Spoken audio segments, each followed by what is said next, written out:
अगर आप भी शोल्डर पेन से परेशान हैं तो आइए मैं बताता हूँ एक बॉल से कैसे इस पेन को दूर किया जा सकता है। अगर आपका शोल्डर पेन ज्यादा सीवियर नहीं है, कुछ वेरिएंट टेयर नहीं है, 80-90% ऑफ द आपका पेन जो है इसी बॉल से रिलीव हो जाएगा। तो विद मसाज बॉल या फिर टेनिस बॉल, प्लास्टिक बॉल आप स्टार्ट करेंगे मोबिलाइजेशन वर्क। सो सबसे पहला पार्ट होगा इसमें लेवेटर स्कैपुला मोबिलाइजेशन। कैसे करेंगे, तो वॉल पे आप बॉल स्टिक कर लोगे, आप लेवेटर स्कैपुला एरिया जो है अच्छे से प्रेस करके रखोगे, and then now move up and down. यहाँ पे अगर आपको बहुत ही ज्यादा पेन हो रहा है तो आप पेन वाले पोजीशन पे, मतलब आपका जहाँ पे पॉइंट हो रहा है पेन, वहां पे आप 10 सेकेंड्स होल्ड करके रखोगे, और जैसे जैसे पेन सबसाइड होगा आप वहां पे वापस से मूवमेंट स्टार्ट कर सकते हैं।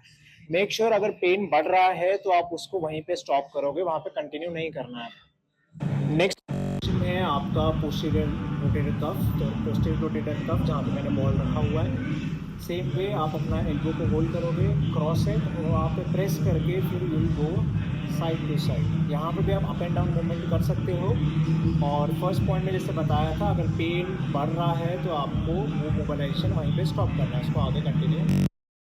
थर्ड मोबिलाइजेशन में है थोरासिक स्पाइन। इसको आप फोम रोलर पे भी कर सकते हो, बट आई प्रेफर कि आप बॉल पे ही करो कि बहुत ज्यादा प्रिसाइज हो जाता है, फिर आप अपने पिन पॉइंट्स पे इसको अच्छे से मॉनिटर कर सकते हो। आप अपने मिड पॉइंट पे यहाँ पे थोरासिक स्पाइन पे रखोगे, and now you will press it against the wall, और यहाँ से आप मूव करोगे अप एंड डाउन। सेम अगर आपको कहीं पे पिंच फील हो रहा है तो आप वहाँ पे 10 सेकेंड्स होल्ड करके रखोगे, और जैसे जैसे पेन सबसाइड होगा आप अगेन वही एरिया पे स्लोली स्लोली स्टार्ट करोगे। फोर्थ है पेक्टोरलिस मोबिलाइजेशन, मतलब कि आपका चेस्ट। अभी काफी लोगों को डाउट रहता है कि चेस्ट आपका अगर स्टिफ रहेगा तो शोल्डर पेन कैसे होगा। तो अगर आपका चेस्ट ज्यादा ओवर ट्रेन है या फिर बहुत स्ट्रॉन्ग और पोस्चर वीक है तो आपकी बॉडी राउंडली कर्व में चले जाते हैं, तो उसको भी आपको मोबिलाइज करना पड़ेगा। तो पेक्टोरल्स के लिए मोबिलाइजेशन कैसा है, अपर पैक पे आप रखोगे इसको, बॉल को, then same again press against the wall and you will move with the muscle fibres, मतलब कि सेम फाइबर्स पे आप मूव करोगे। सेम अगर कोई पिंच पॉइंट हो रहा है आपको फील, तो वहां पे आप 10 सेकेंड्स होल्ड करोगे, एंड अगेन वहां पे जैसे ही पेन कम होना चालू होगा फिर अगेन वो आप टू रोल साइडवेज। तो यहाँ पे हमारा मोबिलाइजेशन वर्क खत्म होगा। जैसी मोबिलाइजेशन खत्म होगा फिर आपको इसको स्ट्रेंथनिंग भी करना पड़ेगा, सिर्फ मोबिलाइजेशन से नहीं होगा।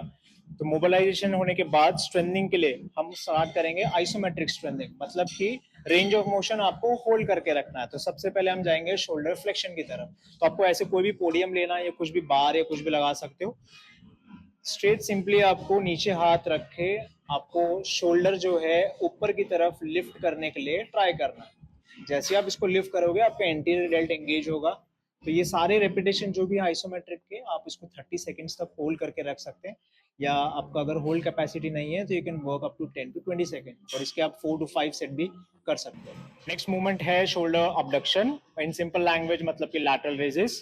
तो लैटरल रेजिस का इनिशियल पार्ट हमको कवर करना है। तो जहां पे आप डंबल से हाथ लिफ्ट करने का ट्राई करते हो वही आपको सिर्फ होल्ड करके रखना है। तो उसके लिए आपको क्या लगेगा, कोई भी पिलर या फिर हेवी वेट जिस पे आप हाथ अपना रख सकते हो। अभी मेरे को सिंपली लैटरल रेजिस करने का ट्राई करना है। सेम जैसे ही आपका लैटरल रेजिस स्टार्ट होगा तो आपका रोटेटर कफ भी वर्क करना स्टार्ट होगा। तो यही पोजीशन को आपको सिर्फ 30 सेकेंड्स तक होल्ड करके रखना है। नेक्स्ट जाएंगे हम शोल्डर इंटरनल और एक्सटर्नल रोटेशन की तरफ। सेम पिलर आपको लेना पड़ेगा, सेम लेंगे, और इसी पे क्या करेंगे, आप फर्स्ट टाइम हम एक्सटर्नल रोटेशन के लिए ट्राई लगाओगे और यहाँ से बाहर की तरफ रोटेट करने का। सेम आपको ये पोजीशन 30 सेकंड्स तक होल्ड करके रखना है।